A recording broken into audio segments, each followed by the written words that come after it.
Welcome to the Relationship Mentors podcast, and exciting news, we are pregnant and having a baby. Well, Mia's pregnant. I'm not pregnant.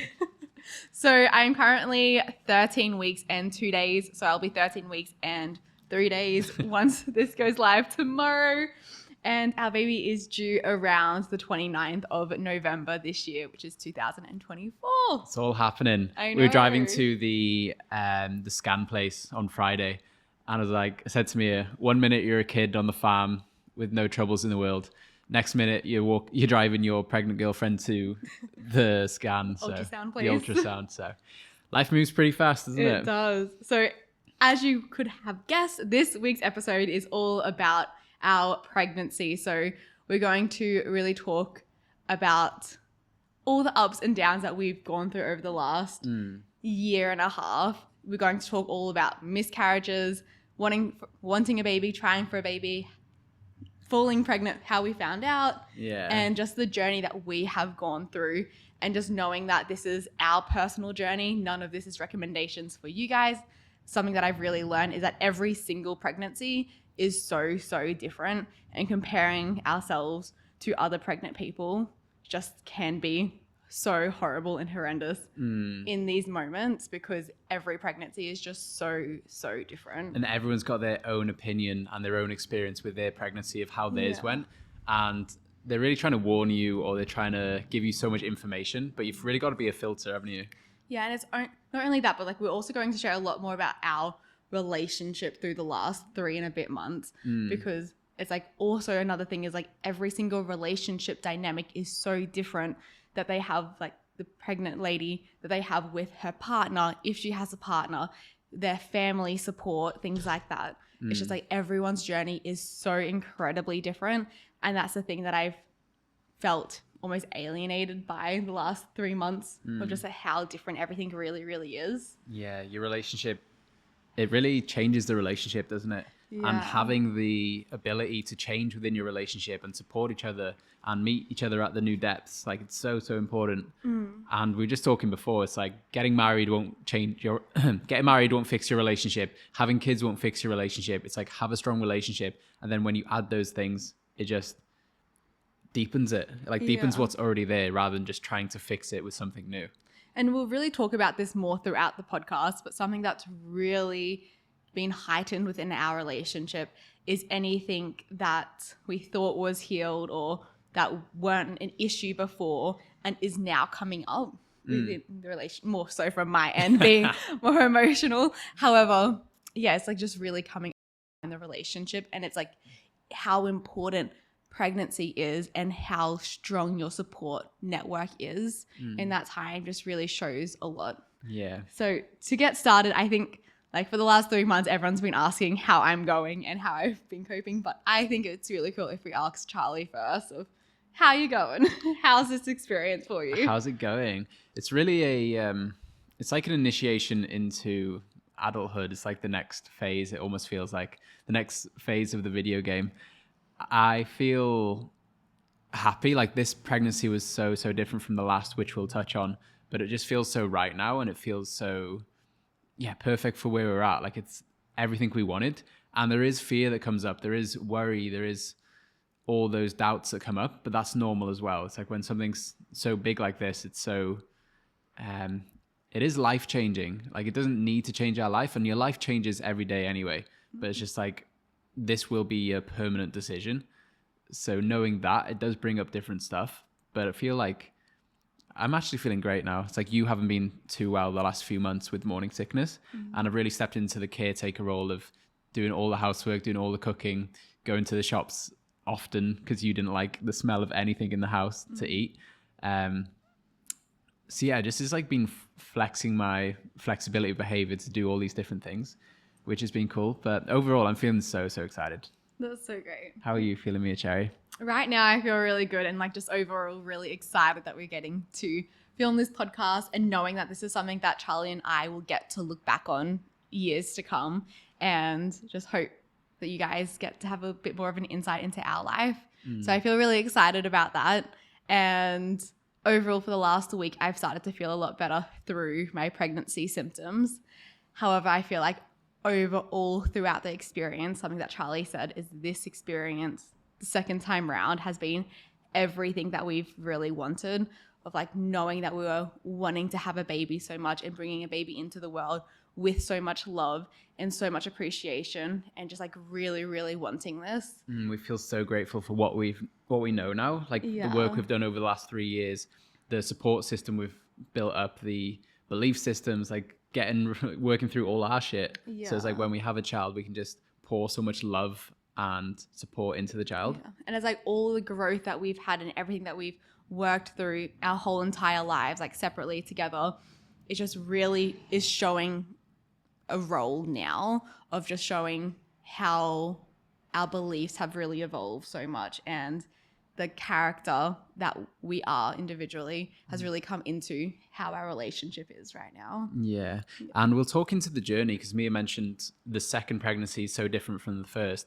So about a year and a half ago, I think it was, a little over, Mia did fall pregnant. And so that was a bit of a surprise, right? It was in the 1st of November 2022. Yeah. I fell pregnant. We found out that I had fallen pregnant. Yeah, that was the day we moved into this apartment as well. Yeah. Was it on the day we found out? No, that's the day that they start, like the pregnancy would have started. The pregnancy started. It was like 4 weeks after that. And that was such a different experience, wasn't it? We just moved in together. We were together for about 6 months, and we felt so connected and committed to this relationship. So it was like we could have, like, it would be fine to have a kid. And also it brought so much fear onto the relationship, because in my head, I pictured having kids like 5 years away. So when we're closer to 30 or over 30, and then it happened right away. So it like collapsed the timeline. It's like all of a sudden, oh shit, this is happening now. So much fear came up for me of like, it's not ready. It's like, it's not the time. And yeah, that was a big jolt to the system when you told me that. Yeah. And it's like, from my experience, when I found out, and like back then, I just definitely didn't think I was pregnant. Would have never crossed my mind that I could have been pregnant back in 2022. And then it was like my boobs got bigger. I started feeling really sick, and I was vomiting randomly every now and then, that it got to the point, I think, of like 2 weeks of that happening, and Charlie's like, you need to take a pregnancy test in the morning. We were avoiding it for a while. We're just like, yeah, it's like my boobs are massive. So different. We'll just ignore that. Yeah. And then when I took a pregnancy test, it just felt like I was in so much disbelief, because it was just, did not expect it whatsoever. Like nothing happened that I actually thought that we could have even been pregnant at the time. And yeah, it in all honesty, it really just felt like my whole identity and my whole life had been stripped away from me within seconds. And I know that doesn't sound the nicest, but all honesty, that's exactly how it felt.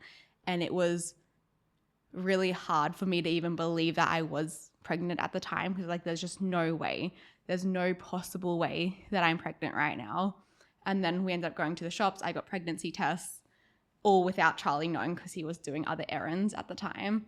And I did several different tests, and they all came back positive. So I'm like, okay, it's definitely not a false positive. There's all these positive pregnancy tests. There's a thick line down the middle of the pregnancy test.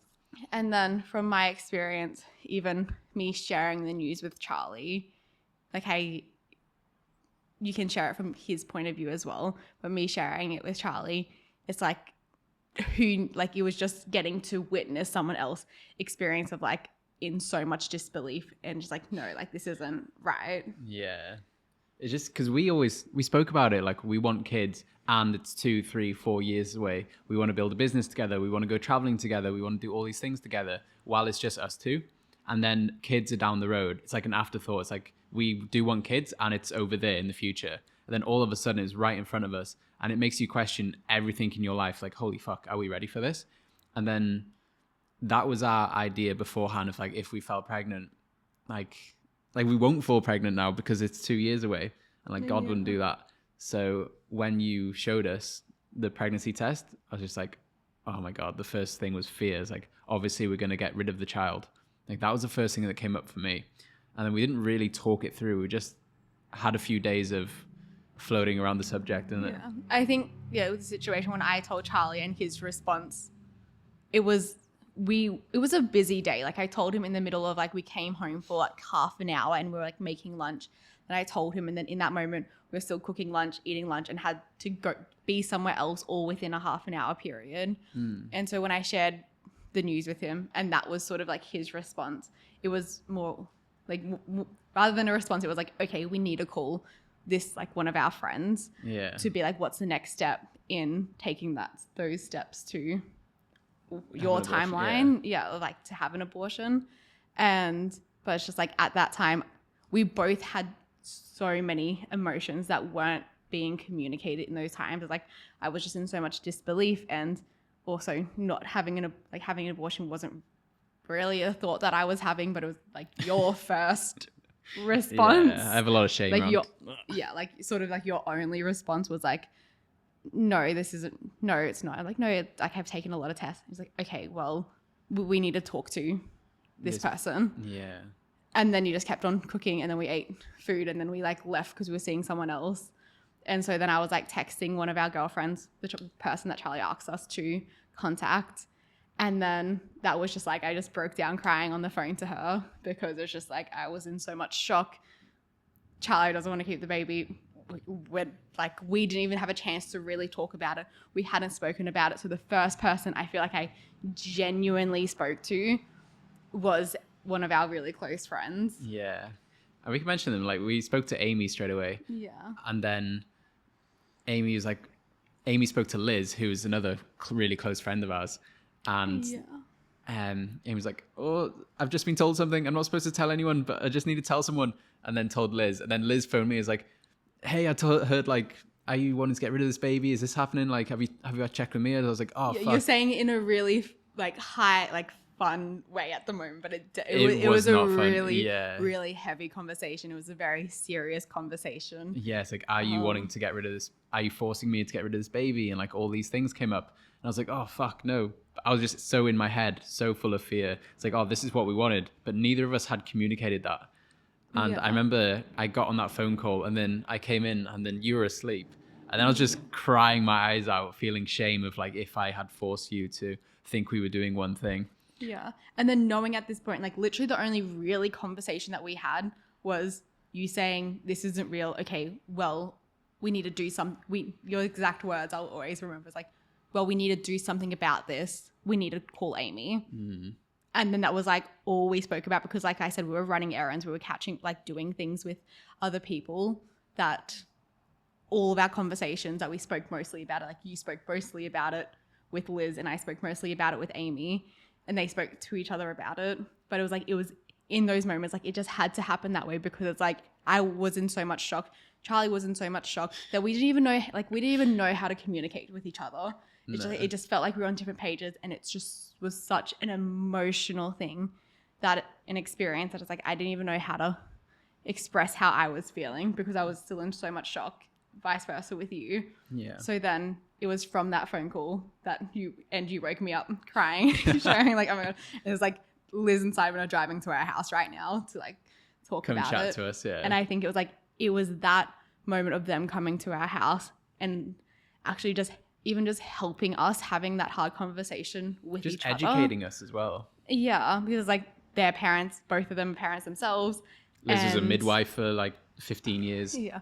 It's like both of them are just so educated within this space.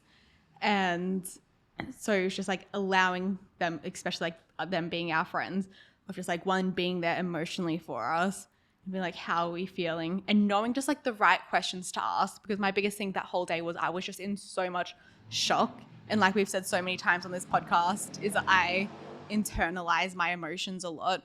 That if I don't fully make sense or comprehend how I'm feeling, I won't verbalize it. But since I was in so much shock, any other feeling I felt like I couldn't express. So Liz really helped ask the right questions to get us onto that same page. And the realization, she was like, it's not, do you keep a baby?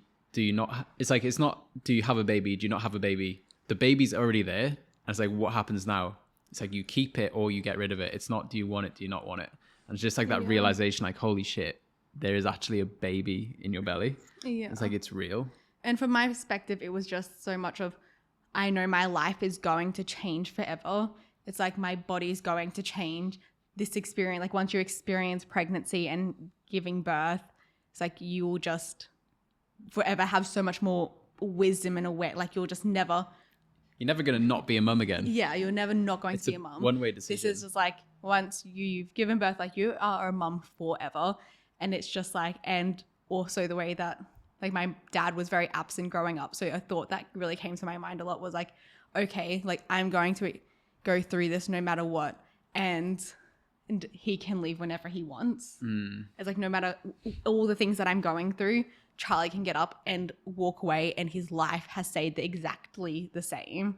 And so I think there was like a lot of anger there on the days to come after that conversation. A lot of that stuff came up, didn't it? Around trusting the masculine. And it was just such a growing up period for us, wasn't it? Like we became so much closer after that. But so at the start, it was a lot of fear. We spent a week or two deciding whether we were going to keep the baby or not, getting more information, actually talking to each other slowly, of like understanding our emotions a lot, communicating more. And then how long was it until we decided, this is what we want? I think we gave ourselves 3 days.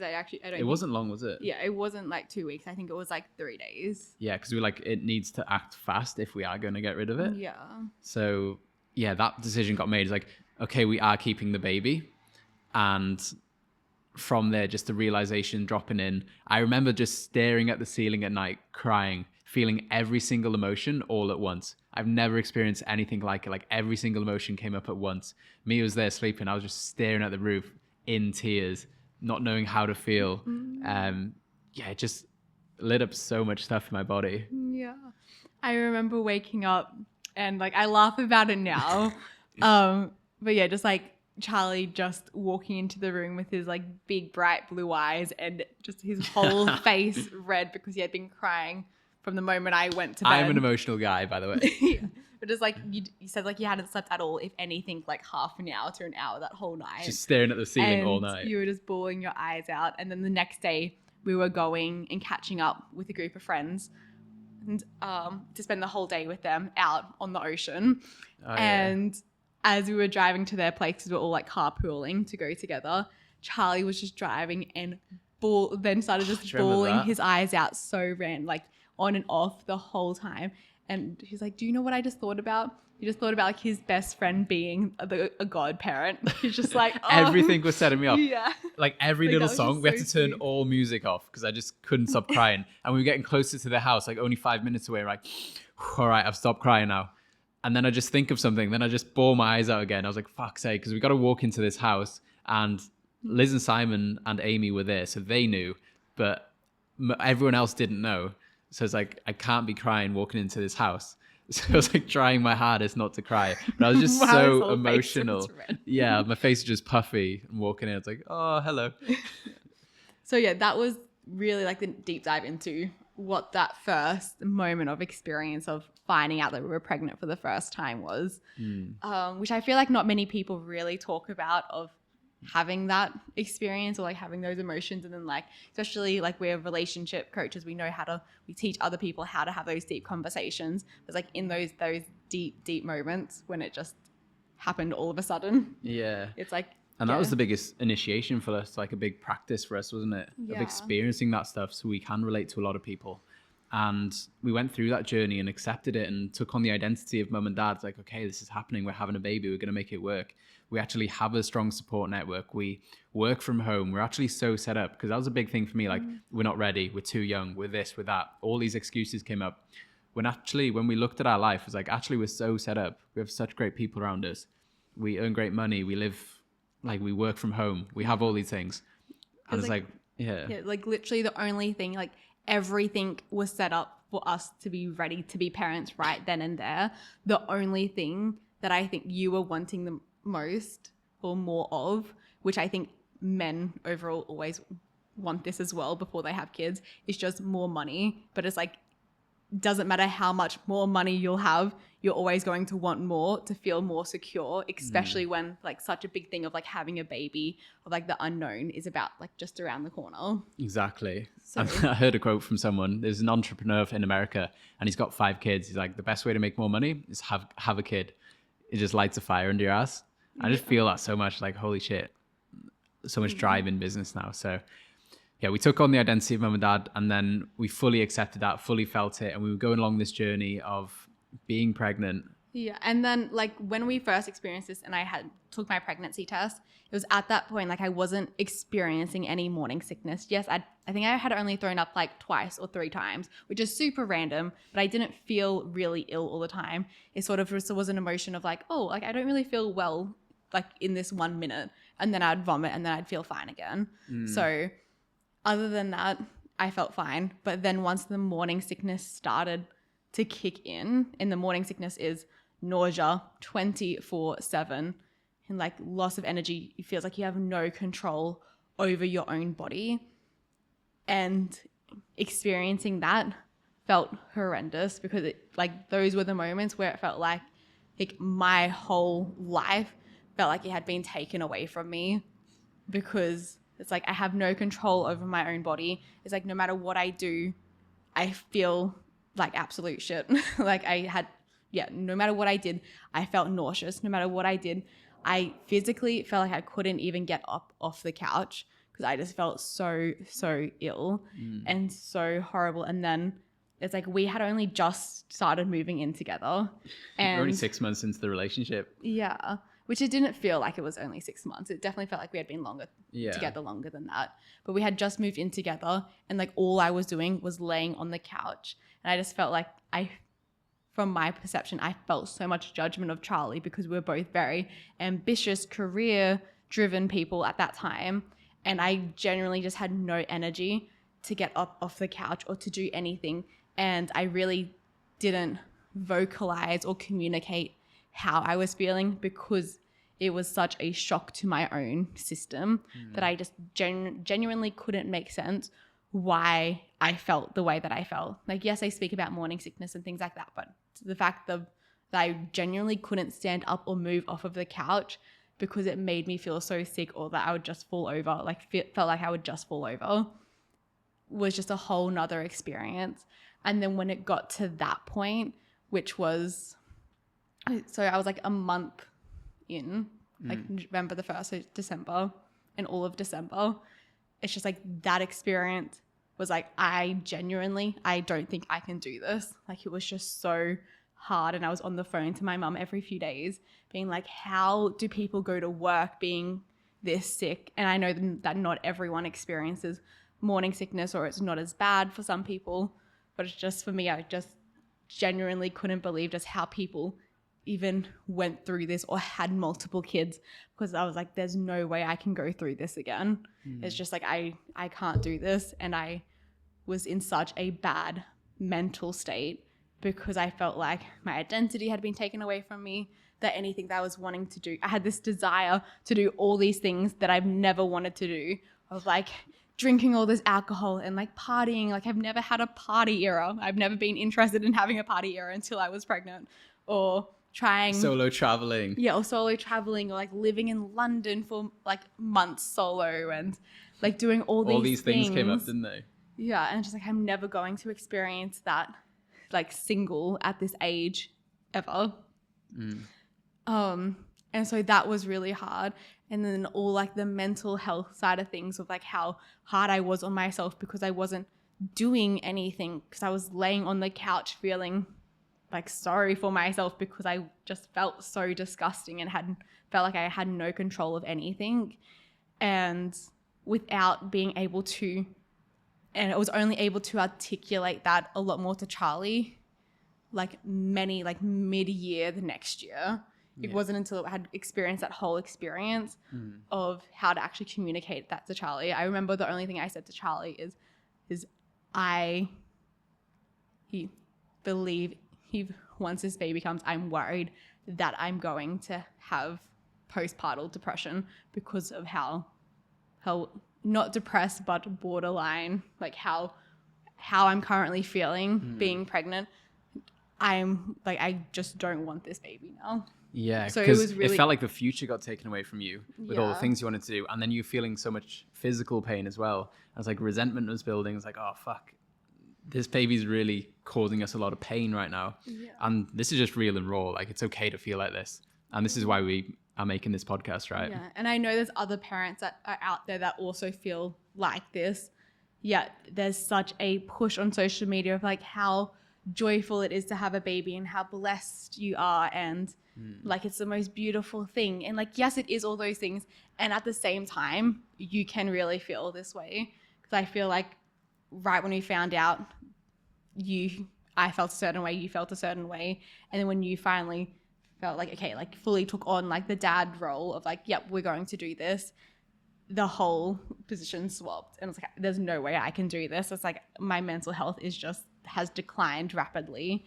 You're feeling strong, but I just felt so alone and isolated through it. Yeah. Like I buried my head in the ground and wanted to do all this work, and Mia was on the couch just struggling to not throw up. It's just such a crazy time. And then that morning sickness carried on. And then we had our dating scan. So the first scan you have at 8 weeks. Yeah. It was about 7 or 8 weeks. And the baby was there. The baby was healthy. And we're like, oh, it feels so real now. The baby's healthy. That's great. And how did you feel after the scan? Do you remember? I think the whole pregnancy, like once the morning sickness hit in, then through the whole pregnancy, I was still in so much disbelief that it was real, yet feeling so horrible and alienated in my own body, and just had a very bad mentality behind it. That's like, there's no way I can do this. Like all of my thoughts were super negative about it. Yeah. And then moving on to, so that was about 8 weeks. And then we get into a scan at like 12 weeks, maybe like 11 and a half, 12 weeks. And then a week before that, you started actually feeling a bit better. Like your symptoms changed a little bit, didn't they? Yeah. The morning sickness passed. And then we went for our 11 and a half week scan, something like that. And they put the scanny thing on her belly. And then there was just quiet in the room for like 5-10 seconds. Nobody said anything. And my heart just sunk. I don't know about you. My heart just sunk and I just knew what had happened. And the doctor was like, there's no heartbeat. The baby has stopped growing, unfortunately. And just at that point, it's like, oh, there's been such an emotional roller coaster where it's like, we didn't want this baby. And then we fully accepted it. And it's like, okay, we're doing this thing. And then it got taken away. So it's just such an emotional roller coaster at that time. It was such, it's like, I really do look at it as like, I feel like along the way, God has answered all of our prayers, which like it isn't the nicest thing, or I think it's something that people really admit to, but it's just like the whole time through that first trimester, I was like just praying to God every day. It's like, I don't want this. Like, I just can't have this happen. Yeah. It's like, I want this to go away. Like, I just can't. Like, it's just, and like that was the conversation I was having in my head with God every single day, several times throughout the day, because it was so consuming every part. Like, it was consuming every single part of me. Yeah. Yeah. That was a big emotional weight, hey. And then, after that, it's like, I'm super emotional. Like, straight away, I externalized my emotions. So I was like crying. And then you just went, you didn't really feel anything right at the scan, did you? And then I remember there was like a week period or 2 week period, you didn't feel anything. And then after that, then the emotions hit you, didn't it? Yeah. It's like the biggest lesson that I really learned in that time was how I cope with my emotions. And it hadn't been more clear than experiencing that moment, that when things get really tough, I actually shut off my emotions and just deal with all the 3D things, like dealing with making sure everyone else is okay, that everything's getting done that needs to get done, and moving forward with it. And then it's not until after this, whatever the situation is, whether it was the miscarriage or whether it is any other situation in my life, it's when that situation is completely done, everyone's okay, when it's fully okay for me to feel that I felt like it was fully okay for me to feel safe, and then open up my emotions and feel it. But when I look back, I don't think I was feeling any emotions through that time. And even when we found out that the baby had stopped growing, I just had no emotion. Like It's like you were watching your body from above. Yeah. It's like you were outside of your own body, weren't you? Yeah. And I remember catching up with my best friend maybe a week or two after the miscarriage, because since it was like an internal miscarriage, I had to go to the hospital and have surgery to have my like It's called everything. a curettage, Okay, where they yeah. like, yeah, it's like this little vacuum and a hook thing they put up your cervix and like suck the baby out basically. So you have to have surgery. I think it was like the day after we found out, wasn't it? Yeah, we went straight to the hospital the day before, and I think they booked us in to get everything ready, and we had an appointment with them to go into surgery the next day. So the next morning, and then it was from there that I had surgery, and then my family came down and helped me, because it's like after surgery you just bleed a lot. Like it's just a crazy amount that I was bleeding for the first day or two, and then it just turned into like a normal period. But that was really heavy.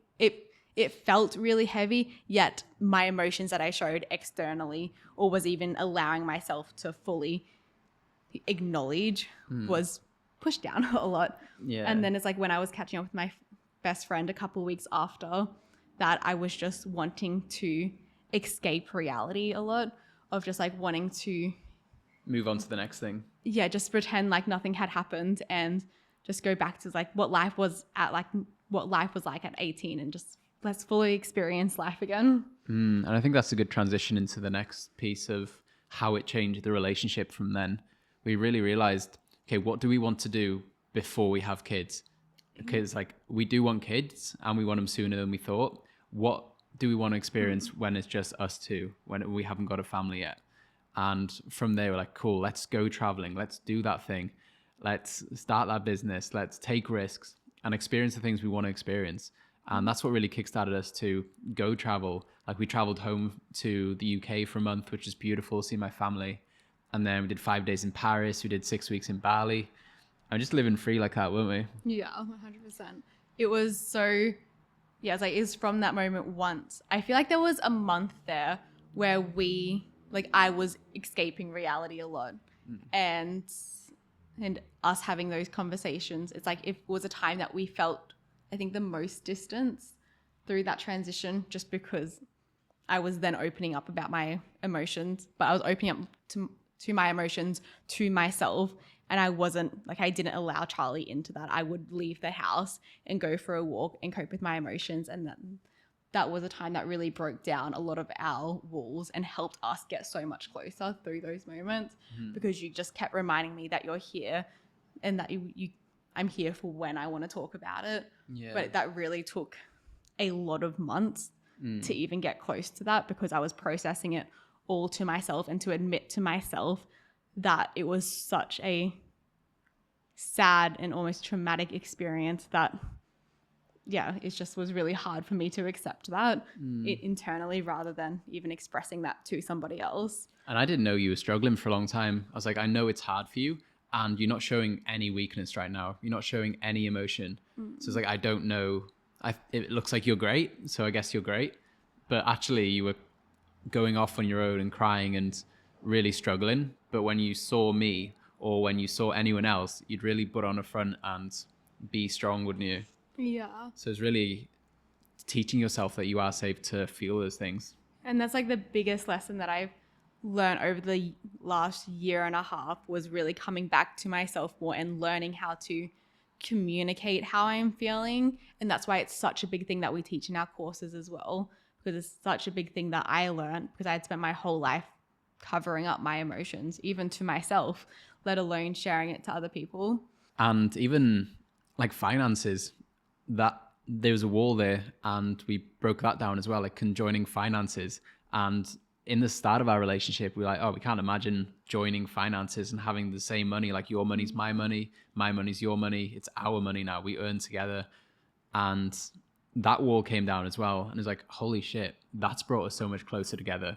It's like everything just brought us so much closer together. Like this miscarriage, this experience we had was so perfect in the way of how much closer it brought us and how much it prepared us for the future. Exactly. And it's like I am such a believer that everything happens for a reason, and that we fell pregnant that first time so then we could actually set up our life so that we can bring in a child, because having kids is something that I've always wanted. I've always wanted to be a mum. I've always wanted to have a family.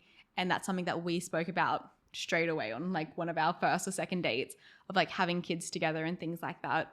And so it's like something that we've always wanted, but it was that experience of originally falling pregnant to be like, wow, it felt like there was so much that we were still wanting to experience before having a kid. And having that year to really just have a year where we just do everything and turns out like all we really wanted to do was to go traveling. Yeah. Like Mia said these things. She was like, she's never thought of this in her life, but all of a sudden she's like, I haven't even like gone to a festival and done drugs before. I was like, since when do you want to do drugs? She's like, I don't know. It's just like, in those moments when I felt like my life was taken away from me, like I feel like I don't have the choice to do them anymore, you know? Yeah, it's like not that I want to do them, I just want to have the choice to do them. Yeah. I was like, that's so random. So yeah, and then it was like also like I didn't go out partying all the time. I'm like, I want to have that experience. Turns out I just didn't want to have that experience. I just wanted to live a life that I get to choose. And now that I was working through that over the last year and realizing like, hey, what do I actually want? What are all the experiences that I want to experience before I become a mom?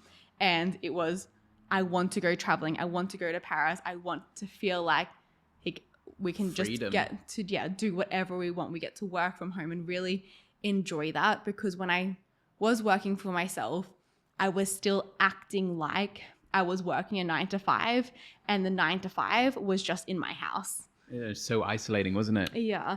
And so really getting to realize like all I really want is the freedom, and then getting to experience that by traveling with Charlie, and then getting to come back and then be like, okay, we became more of a team, and it's from traveling that we actually decided to start a business together. Yeah. And like fully join forces. And then once we got back from traveling is when we decided to combine all of our finances as well. Yeah, and Mia had her own marketing agency, and she was doing some coaching on the side as well, and I was doing coaching. And then this experience, like we love relationships, like the topic of relationships. And we just combined in that and like, let's go all in for that. So that was such a beautiful experience. And then after Bali, we're like, okay, now we're ready to start trying for a baby. It's like the first time we didn't even try and we fell pregnant. It's like the chances of falling pregnant is so slim, and we did it without trying. When we actually try, it's going to be so easy, but it's a bit different from that, hey? Because it's like at that time that we had, I think it had been like 6 months, or like we had started speaking about having kids and like trying for a baby the moment the miscarriage happened. Of like, okay, it's okay, like we know. I think like I wasn't getting so emotional with the miscarriage because I just knew that I would fall pregnant again, and I knew that we would have kids together. And it's like, it's okay, we don't need to be sad about it because we're going to fall pregnant again. And so that's something that we just then would speak into every single day. We would speak about our future kids and falling pregnant every single day, to then the point when we decided that it was time to start trying for a kid or a baby was at the end, like towards the end of traveling. So I didn't have morning sickness as we were traveling on the other side of the world.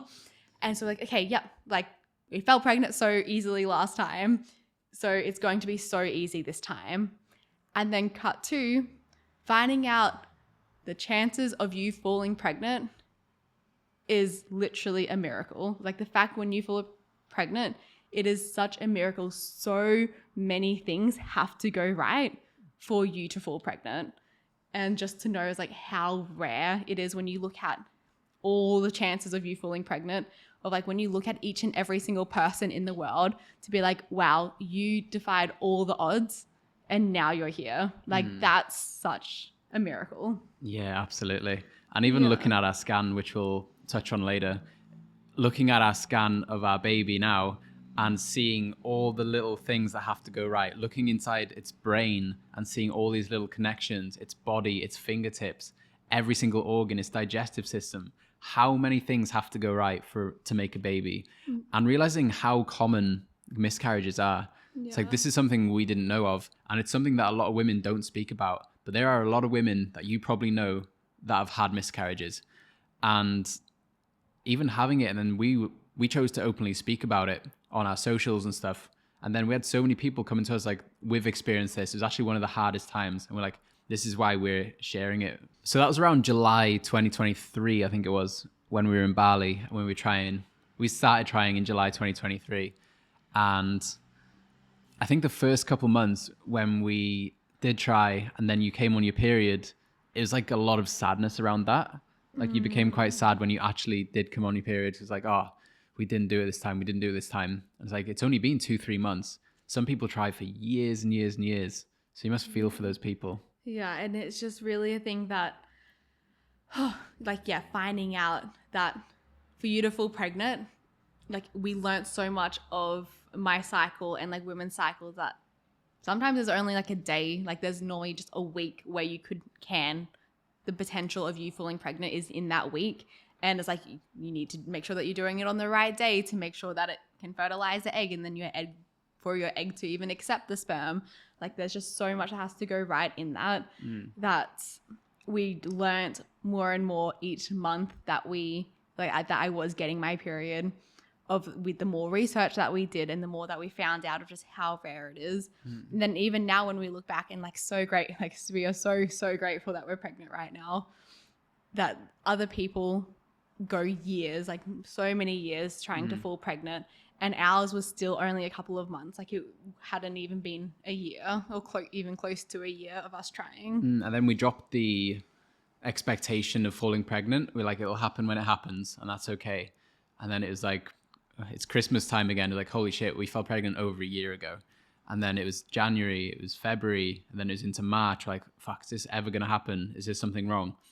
And then it was end of March, wasn't it? It was around the 20th of March when you found out. Like the 25th of March, I think, was when you did a test. And we've got a video of that, which we'll share on another video. And yeah, that was just such an amazing experience. Do you want to tell them about telling me that time? Yeah, before going to sharing it out with you, just going over how hard each single month was of you'd watch other people, hear other people taking so many pregnancy tests each month. However, I was so unwilling to do a pregnancy test unless I was late for my period. It's like if I was 2 days late, then I'll take it. But however, I was never late until it was New Year's Day. And I remember being New Year's Day and I was like 2 days late for my period. And I was just so excited because I was like, oh, like my birthday's in a couple of days. So like I'll like not tell Charlie and tell him on my birthday and it's going to be so special. Like I was so convinced that I was pregnant, and anyone that is pregnant now, like the pregnancy symptoms really early on kind of just feels like your period. It's like you just have period cramps, uncomfortableness, like your boobs hurt a little bit. It was just after Christmas, so I had eaten like so much food that I don't normally eat. So I felt really sick and like I needed to vomit a lot because one, I just wasn't eating healthy. But yeah, I just generally thought, like, okay, like it's all the signs are there. And then yeah, New Year's Day where everyone's like, first day of the year, we got to make it like, really good. I wake up with my period and just cried all day because I was just genuinely, I had so much belief that I was the first day of the year, wasn't it? Yeah. And I remember telling one of my friends that, and joking around, but like I literally just spent my first day of the year this year crying on the couch because I was so upset that I was so convinced that I was pregnant, and that like, yes, like everything works out so perfectly, and like tell Charlie on my birthday, which is in 4 days, and like it's just all working out perfectly. Yep, it all makes sense. And then like, because I had convinced myself in every area that it was happening and it just wasn't. And then it got to the point where my emotions were so like constantly thinking about having a baby and not doing this to make sure my body's healthy for the baby, and obsessive, wasn't it? Yeah, so obsessive, which didn't feel obsessive at the time, but it's like looking back now, it consumed my mind so much that, and I didn't want to work on business because I just wanted to focus on like being a mom, like focus on putting my body in the best position or being my feminine energy to attract being like a baby into our awareness. Yeah. That it finally got to the point where it's like, I can't keep doing this to myself emotionally because it's just not putting me in the best headspace, that I decided of like, okay, we just know how to track my ovulation now, and I need to just stop focusing on it so much because it's consuming too much. Yeah, it's such a big mental journey for women, isn't it? Pregnancy and wanting to fall pregnant and having the loss of getting your period. And it can be a cyclical thing, like every single month, feeling the loss, feeling the excitement, feeling the loss. So that's something that a lot of men don't realize, because I didn't realize that, of how much pressure you were putting on yourself. Yeah. And Because I wasn't sharing any of that with you at the yeah, time. exactly. I was left in the dark for that. So And I feel like that's brought us so much closer. Yeah, and I also think it's the thing, like I've heard other people say this as well, of like they don't get their partner to be a part of, like the girls that do pregnancy tests every month to test to see if they're pregnant, they don't involve their partners in that because it's such an emotional weight that it's like don't want to involve you in that as well to get you as excited as we are in it. Yeah, and not knowing your reaction. So it's like, I don't want to deal with your emotions. I'm already dealing with enough emotions right now. Yeah, right. Then we actually fell pregnant March. Yes. I think we're like 45 minutes in, and now we're getting on to being actually pregnant. Yeah.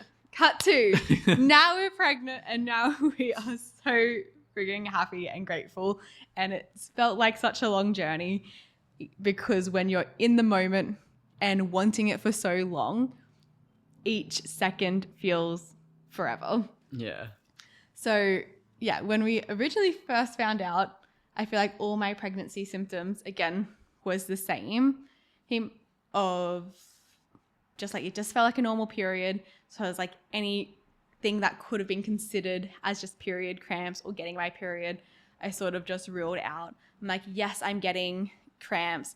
My boobs are getting sore. Feeling like, sick. Feeling a little bit ill, low on energy, like a little bit of those things. But the only thing that had convinced me that I was pregnant was that my boobs were getting big again. Because like very flat chested normally. And so the moment that they start growing, you're like, it's like pretty obvious. You got a free boob job. Yeah, free boob job as I'm pregnant and breastfeeding, which is great. Me, it was always like, oh, we'll have a few kids, then I'll have a boob job. And now she's had a boob job without paying for it. She's like, actually, I like small boobs instead. Yeah, realizing that I love having small boobs. Yeah.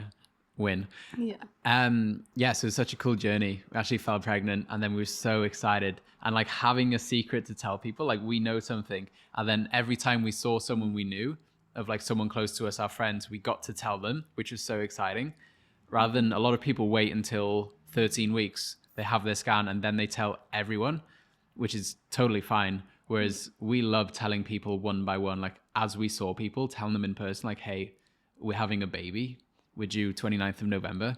It's like, that felt so nice to tell people. And having that secret is such a good, I really love that feeling. Because I'm someone that loves sharing news. Like I'm a very external person. Like if I know something, I want everyone else to know it. Whereas you're way more internal with that, aren't you? But I love that, like, I feel like we're just the perfect couple in that sense of if I hadn't met you, I'm someone that like I just wouldn't really share it. You wouldn't Just tell because, anyone anything. like just because I'm just like, oh, because my perception would have been, oh, no one else cares, so I won't share it with them. And there you are watching like other people's lives on YouTube. Yeah, and so like I really loved getting to experience like sharing the news with the people when we see them, and it just feels so intimate and so special when we tell those people straight away. It's like the moment that we found out, I was 5 weeks. And literally that weekend when I went and saw my family, I told my whole family. Yeah. And then I remember my mom being like, oh, you're telling a lot of people really early again this time, just out of just like a statement. And I was like, yeah, because it's like if I learned what I had learned from last time and every single person is different, please, like this is just us sharing our experience, is that the more people that do know, if anything was to happen, it's like everyone that I'm sharing this news with, I know are genuinely happy for us. And if anything was to happen, if we were to have another miscarriage, God forbid, I know that they would be there supporting us through that. And if anything, it's like we were telling all of our closest friends that we knew that would be so excited for us and sending us so much love and so many prayers our way. But like if anything good or bad were to happen, we had such a strong team of like support network to lean upon through that. And it's such a beautiful journey, and realizing how many great people we have around us was actually so huge. We love that. And the idea of raising our child on the Gold Coast, it's going to be like a naked baby on the beach, like in nature, growing up so healthy. And then we came then we went for our dating scan, which was like 6.5 weeks. And it was in the same room where we found out about the miscarriage. So there was a lot of anxiety and fear around then of like, oh my God. And when they put the scanner on her belly and then there was like a 2-3 second silence, I was like, oh no, it's happened again. But then they found the baby and everything was all healthy. Yeah, because the baby was was so small at 6.5 weeks. It's like a blob of cells. It doesn't look like a baby at that point. And for us, it was like we wanted to get a scan done as soon as possible so we could just make sure that everything was good. There at that point. And I think May the 24th, so Friday just gone, we had our 13-week scan. And we were like, okay, after this 13-week scan, then we're going to tell like everyone else. So having that go into the scan, how are you feeling going into that? Yeah, so we sort of missed through the whole first trimester, which is fine. But yeah, it was such I think after experiencing the 6-week scan or 6.5-week scan, I realized once I left, I remember talking to Charlie and like Liz about it.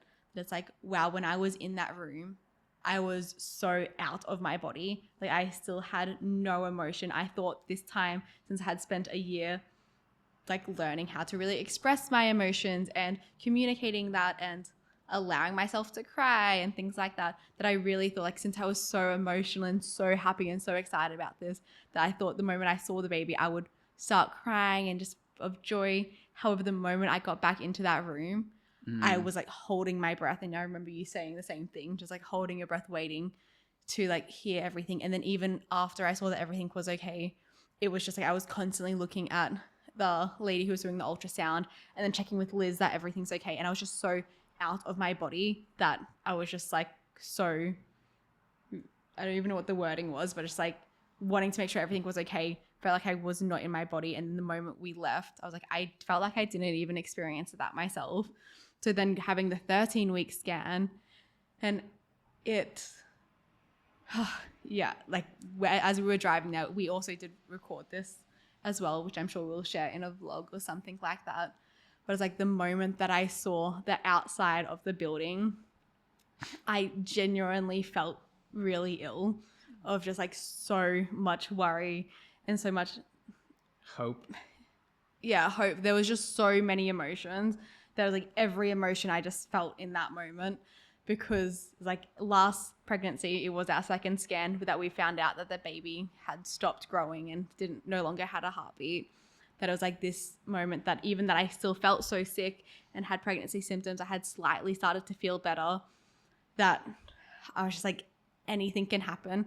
And knowing that there's a potential for me to walk into this room and have my heart completely broken, and then knowing like having to deal with that, like I think that was my like the biggest fear that I didn't fully realize. I did think like, okay, like yeah, I can have that concern, but like I'm so happy and everything else. But it was like the moment that I saw the building, I just felt ill, and it's like I'm like preparing myself to have the biggest heartbreak right now. Yeah, it's really sink or swim. It's like we get to have so much relief of fully feeling that we're pregnant right now, or we can have the biggest heartbreak and start the cycle all over again. Yeah. So there's a lot riding on that, and they're just so great there. Went to Haven Ultrasound, which is on the Gold Coast here. Shout out to them. So great. Like such a beautiful place. You walk in, it's so tranquil there. It's just really nice. It's like, one, aesthetically, it's so beautiful. It's so calming.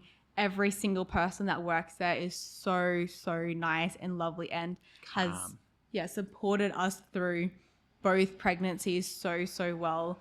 Even like calling us, they even called us after my surgery the first time to check how everything was. Yeah. So like they were just so lovely, and like would highly recommend them. And that's such a good point for business, of like caring that extra bit for your clients, for the people you serve, and like we've really taken that on board.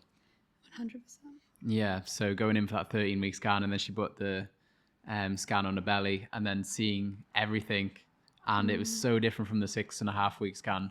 The baby had grown so much, like fully see the shape of the head, the whole body, the left arm, right arm, legs, the spine, all the organs, the digestive system. It's like you can see the placenta and the umbilical cord and the gestational sac. We're learning all these things, honestly. And it's just such a different experience, like being able to see all that. They can do so many more tests. Yeah, and it was so amazing because they were doing so many tests and walking us through and teaching us so many things throughout it and like sharing what they're looking at. But they show the blood flow. It's checking that the blood flow is going from like my blood flow, also umbilical cord, and the baby's blood flow. And they were just checking so many things, and they checked my ovaries and cervix. And yeah, it's just like they did so many checks, which just made me feel so great. And knowing that everything's so perfect with this pregnancy, I'm a low risk pregnancy. Yeah. Like everything's healthy, everything's great. And it's just so like reassuring knowing that like I felt like now is like finally that, okay. You're allowed like, to feel it's it. happening. It's okay. Like I feel like through my first trimester was not nice. Again, like this second pregnancy, it was not nice. And it was so validating getting to be in that room for our 13-week scan and seeing Bub and seeing how much he has grown. I say he. We don't we don't know the sex. I just say he because it sounds a lot more nicer and more connected to the baby rather than saying the baby. What's wrong with she baby? She baby. The she baby. It was just very, very like validating to be like, okay, the 3 months that I was bedridden and I didn't do anything around the house or work-wise or anything like that, that it's like, okay, this is what I was creating. And it's through that whole time from our 6.5-week scan to our 13-week scan, all in the middle of that, not knowing fully if the baby is growing or not growing. Is he healthy? Is he okay? Like not knowing any of that. And then finally at our 13-week scan, that validation of like, okay, everything I felt like it was for something, and she is growing and has grown into this like beautiful baby, and everything's healthy. And You've been hard at work. You've been creating this. Mia's like, I did that. Look at that. I did that. I was like, yeah, you did. Like you're so proud of yourself. I did that. I'm growing a baby. I am pregnant. Like every little bit is like, oh, I am pregnant. You're pregnant, girlfriend. Yeah. You've been like that, haven't you? I have been like, you're pregnant. Charlie has done so much, and we'll get I into do that one in a little thing. second. You're like, oh, you leave your pregnant girlfriend at home You'll like get out of bed. And I'm like, you leave your pregnant girlfriend in bed alone. Anyway, I want to ask you, how was your experience through that? Which part? The The first trimester? Yeah, the 6-week scan to the 13-week scan. Yeah, I really took on the caretaker role, and there was a piece for me where you were very specific in your appetite.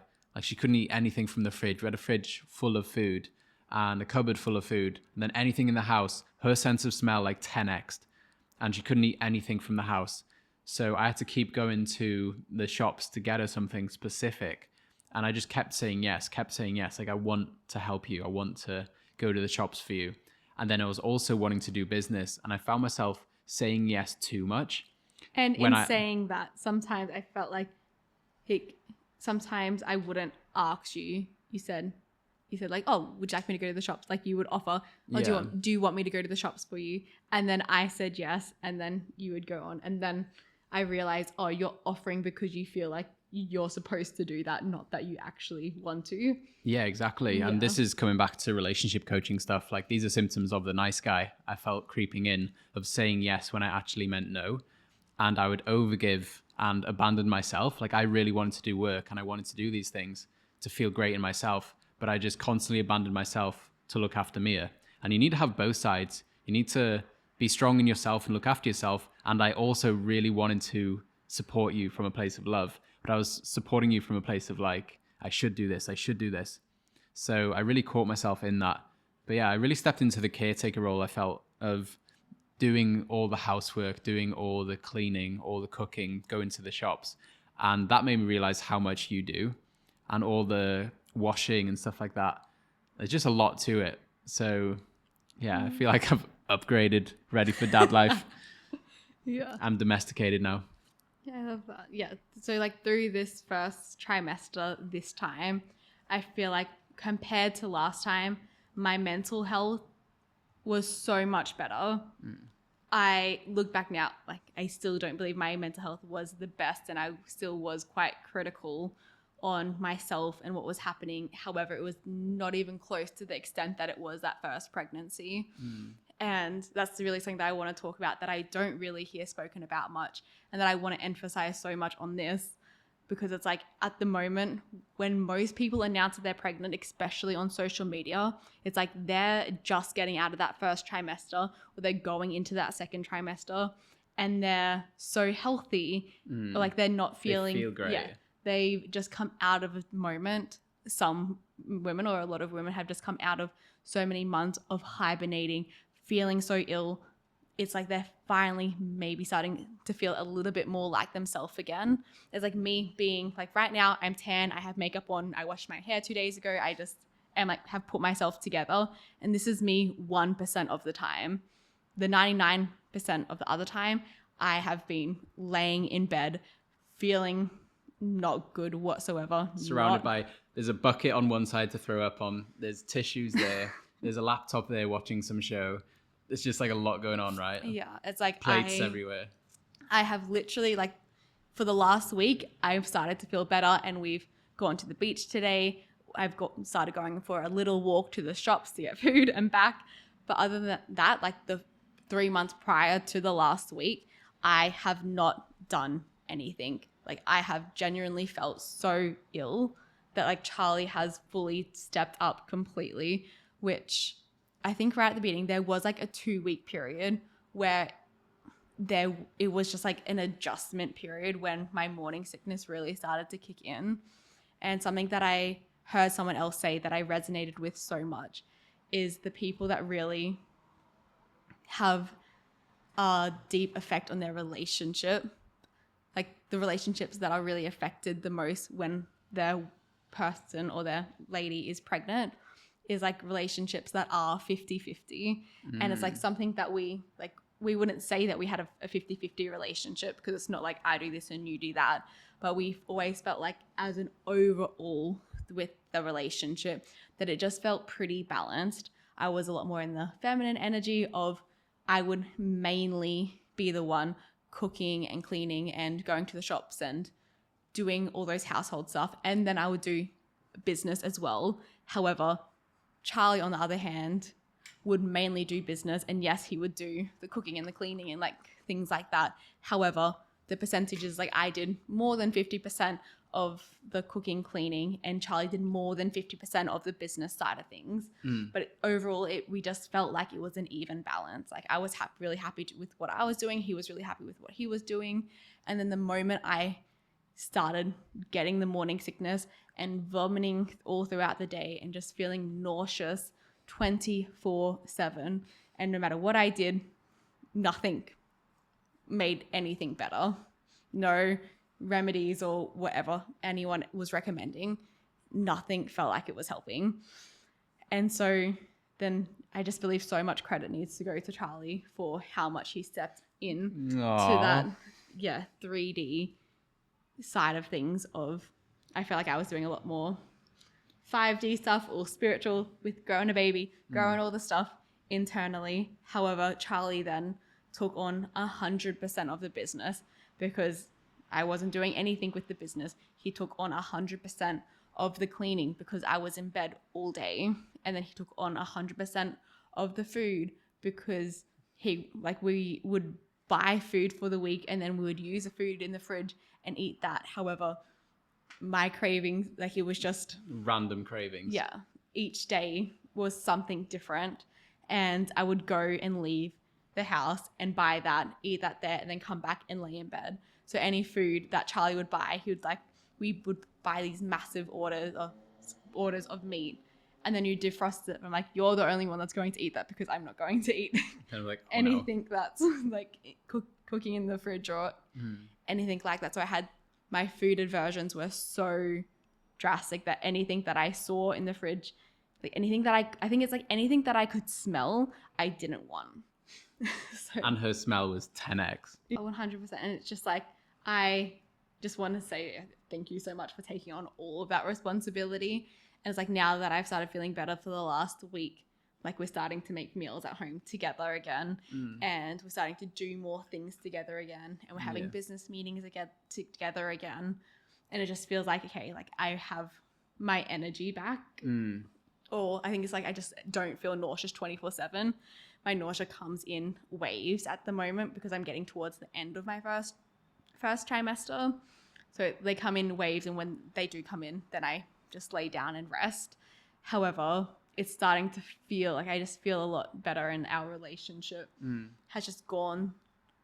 It's just gone to the next extent. Yeah. And it's like those first 2 weeks that I was mentioning when my morning sickness first kicked in, I feel like there was a resentment towards each other that was unspoken about. Like we were both showing each other that we appreciate each other, that we love each other. And then I think it was like in one of our relationship check-ins, I just called it out for what it was. I'm just like, do you know what I actually think is happening? It's like I think we are both resenting each other and we're not appreciating each other as much as we used to, because like reality is you've taken on everything 3D. Like you've taken on all of that, and I physically feel like I cannot leave the bed again. Yeah. And that in its own was such a mental hurdle to be like, I have no control of my body. Doesn't matter what I do. I don't feel like myself. Yeah, I did feel that resentment when you brought it up to me. I was like, oh, that is how I feel, of like feeling like I'm doing all these things and I'm not getting support, and you just get to lay in bed. Like this was my brain a little bit, like you just get to lay in bed. I'm going to the shops for you. When actually like the weight that you were carrying of going through that first trimester and how sick you were feeling, and you were making this baby, but it's not like you can't visually see the work. That's the hardest thing about women in first trimester. They could feel like shit. They could feel awful, like so low on energy. They need support and emotional support, but you can't see anything on the outside. Whereas what I was doing was all like, you could see all the work I was doing, but for you, it was all internal, wasn't it? So it's like me wrapping my head around that and seeing that work was, a huge realization for me. When do you feel like that kicked in, of like the realization of how I was feeling, what I was actually going through or doing? Do you reckon it was like at the 13-week scan that you're like, wow, this is like crazy that there's a whole human inside of you? I feel like it dropped in before then. Like I felt that for a couple of weeks, and then I was like, oh, like I snapped out of it. I was like, actually, this is my duty. Like I actually love doing this. I love taking care of Mia. She is doing so much. And then the final drop in was at the 13-week scan, like seeing the baby. I'm like, holy shit, you created that. Like you made a person inside your belly. Like how cool is that? Yeah, because I feel like at the scan when we saw the baby, that's why I was like, that's what I've been doing. It was like, that's what I've been doing for the last 3 months. Here's what I made earlier. Yeah, it was like, I did that. And I remember that's why I said it like so much in the scan. I was like, I did this. Like, this is what I've been doing. It's just like, because you had nothing to, it felt like we had like really nothing to show for it externally, because everything was happening internally. Like my nausea was internal. All my food aversions were internal to me. Like you weren't able to experience that. Yeah. And or like my energy low, or needing to sleep all the time, things like that. And then finally being on the screen, on this massive TV, being like, there is a whole human inside now. And especially being able to see the baby at 6.5 weeks, when he was just all these cells together in a ball, and then to now has formed into a whole baby. Yeah. At 13 weeks. It is crazy, the scans and the videos, and hearing the heartbeat was really, really cool. There's just so much to it, isn't there? Yeah. We really loved that 13-week scan. Yeah. So for me, like I said, like I feel like it was super validating just to be like, okay, this is what I have done. And yeah. It feels really nice that we've told people now. Like the news is out now. Yeah. It's like we get to talk about it on socials, because during the first trimester, like things were going on. We wanted to share some things, and then we're like, but everyone doesn't know yet. And then now everyone knows. It's like we get to talk about that stuff more. We get to share on our stories and on our Instagram and on this podcast. We get to talk about what's actually going on. Because we've been filming podcasts every single week. Like, don't forget that. Every single week we've been talking on the podcast, dragging Mia out of bed when she's felt like shit. And then she's done the podcast Fair Play every single week, even when she's felt like shit. And us talking about different topics that isn't the pregnancy, while like the only thing that's on her mind is the pregnancy. Like that was a big thing. Yeah, it's really funny when I look back at some of the past podcasts that I've done in the last 3 months. You can see on my face at some points that like my face sort of like drops, and I'm like, it sort of looks like I'm like scowling at whatever you're saying. Yeah. But all that's really happening is the morning sickness has really like kicked in, and I need to like get away from like the smells of everyone, and I just need to isolate myself. Yeah, you can see like you're holding down vomit. You're trying not to. While talking on the podcast, we're like, we committed to an episode a week, so that's what we're doing. And then she was there halfway through, like, oh God, I don't feel good. Yeah. And I think our podcasts were like shorter at that point as well. Yeah, this is a longie. This is good. 100%. So I do believe like just the hardest thing that I felt like I went through the first trimester was just the 3D stuff of like anything that I thought was like being productive, especially being or used to be a very ambitious person and like doing things and doing all the three. Like if I had accomplished anything, it was like physical things that I was doing. Like I'm physically achieving this, or I'm physically washing up and cleaning and cooking, or creating this slideshow, or doing this masterclass, and like physically doing all of this stuff, to then having the complete opposite, that everything I'm doing is internally, all emotional, all creating a baby, all going through my own emotions and physical things that are happening to my body. That even when I was going through that time, I knew for myself it wouldn't be healthy for me to watch any pregnancy things, because the comparison just wasn't going to be healthy. Because I remember when we were, even before like even trying for a baby, I always knew that I wanted to be a mum. So I loved watching like mum content, or people finding out that they were pregnant, or them going and doing workouts and what they're eating while they're pregnant. Then when we were trying for a baby, I was watching a lot more of that content, and then knowing that, okay, what are all these tips for nausea? Because I knew I was really nauseous last time, but if I can get on top of it before it even kicks in, I can maybe maintain it and keep it under wraps. And I just learned that there's like, I believe everyone should try all the things that they can to make sure their nausea is copable for them. However, I just didn't really find a thing that made me feel great. I just made sure I was eating every 2 hours, always had something in my stomach, but not eating so much that I felt so sick. So I would just like nibble on stuff. Yeah, I'd buy a burger and nibble on it, and then like wait half an hour and then eat some more of it and wait half an hour, which sounds really sad, but like at the capacity of how I felt so sick if I didn't eat, and I felt so sick if I did eat. So it was just like little nibbles of those. However, and a point on that, like you'd feel so starving at one point, like I need this thing, like I'm so hungry, I feel sick. And then you'd have one bite and then you're like, I feel full, I feel so sick. Yeah, it's like, damn. Especially like you feel like you know your body. You feel like it's like if I felt the way that I felt now when I wasn't pregnant, and would know like, okay, all I need to do is drink water and maybe go outside and eat a healthy meal and just like really nourish my body. But then feeling this way that I do now, I could eat the healthy meal, I could drink the water, I could go outside, yet I still didn't feel better. Like nothing would make you feel better. Yeah. Or nothing would help. Thing. Yeah. Nothing would make the sickness go away. Like I just constantly, I think the moment I would wake up, there's like a split second that you wake up and your eyes are still closed, that I felt fine. But then by the time I opened my eyes, it just wasn't good. And so, like I was saying before, when I was through the first trimester, I really tried not to consume that pregnancy content. But since I had consumed so much pregnancy content prior to that, all I was remembering were the girls that were working out and eating healthy, and I just felt so like I was so hard on myself, because I'm like, but I'm not doing that. Like I canceled my gym membership. I'm not working out. I'm not eating anywhere near as healthy as I did before pregnancy.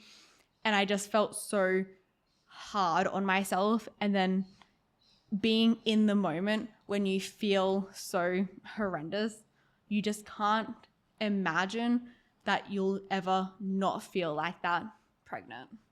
Like when you're in it, you feel like this is how it's going to feel the whole time. And it's like, all I can think is like, thank goodness that the last 7 days I've actually started to feel better. And I'm like, oh my gosh, I remember the other day I was just lying on the floor. I was just crying of just like so much relief of like, oh my gosh, I've made it through.